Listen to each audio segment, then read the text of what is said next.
کیا حال ہے؟ امید ہے انشاءاللہ آپ سب لوگ ٹھیک ٹھاک ہوں گے۔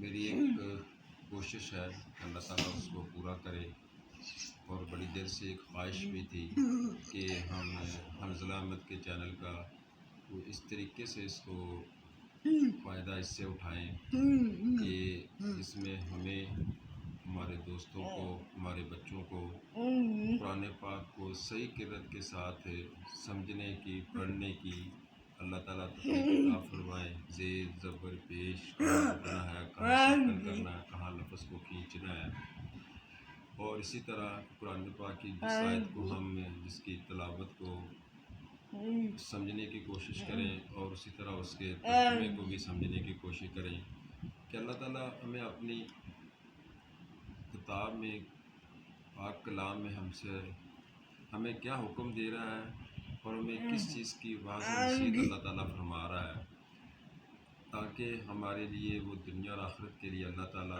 اس کو جو ہماری مغفرت کا سبب بنا دے، اور اللہ تعالیٰ ہمیں اور ہمارے بچوں کو قرآن پاک کو ترجمے کے ساتھ پڑھنے کی، سمجھنے کی اللہ تعالیٰ توفیق عطا فرمائے۔ دعاؤں میں یاد رکھیے گا کہ اللہ تعالیٰ ہماری اس کوشش کو کامیاب کرے، اور اللہ تعالیٰ ہم سب کو قرآن پاک کو پڑھنے، سمجھنے اور صحیح معنوں پر اس پر عمل کرنے کی توفیق عطا فرمائے۔ اپنے گھر والوں کا سب کا خیال رکھیے گا۔ اللہ تعالیٰ آپ سب کو اپنی حفظ و ایمان میں رکھے۔ اللہ تعالیٰ ہم سب کی مشکلات آسان فرمائے، اور اللہ تعالیٰ ہم سب کو ہدایت عطا فرمائے۔ آمین یا رب العالمین۔ السلام علیکم۔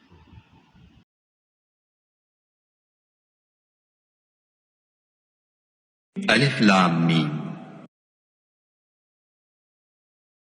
ذلك الكتاب لا ريب فيه هدى للمتقين۔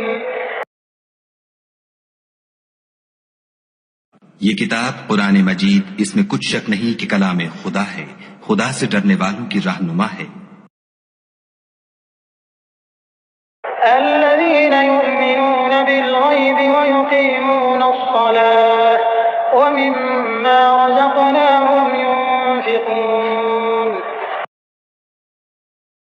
جو غیب پر ایمان لاتے اور آداب کے ساتھ نماز پڑھتے، اور جو کچھ ہم نے ان کو عطا فرمایا ہے اس میں سے خرچ کرتے ہیں۔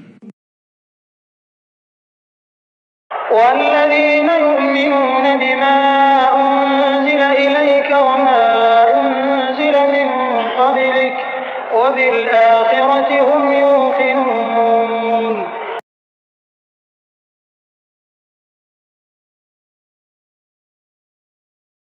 اور جو کتاب اے محمد صلی اللہ علیہ وآلہ وسلم تم پر نازل ہوئی، اور جو کتابیں تم سے پہلے پیغمبروں پر نازل ہوئیں، سب پر ایمان لاتے اور آخرت کا یقین رکھتے ہیں۔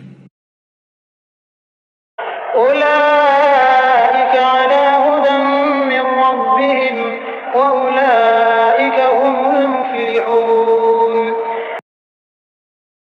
یہی لوگ اپنے پروردگار کی طرف سے ہدایت پر ہیں، اور یہی نجات پانے والے ہیں۔